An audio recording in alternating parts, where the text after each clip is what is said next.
All right, number 9 from chapter 3, worksheet number 3. See if I can make this a little bigger so you can see it.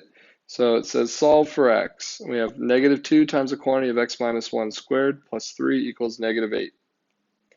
All right, so if we're going to solve this, I'm going to just undo this whole thing here until I get x by itself. Okay, so what I'm looking to do first here, I don't even know why I underlined that. We'll just erase that.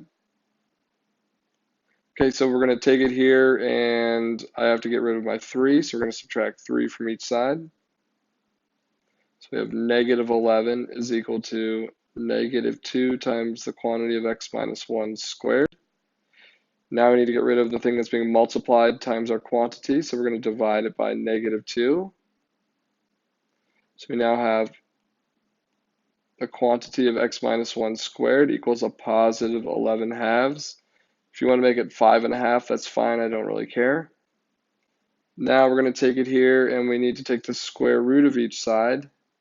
And remember, when you take the square root of something that's squared, you're going to end up with absolute values there. So we're going to have absolute value of x minus 1 is equal to the square root of 11 halves.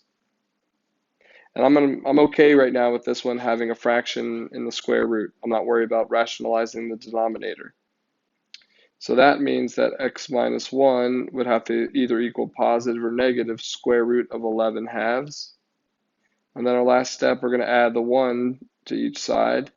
So we get x should equal 1 plus or minus the square root of 11 over 2. And that is our answers, or those are our answers. Yay, that's it. Hopefully that helped you. See you in class.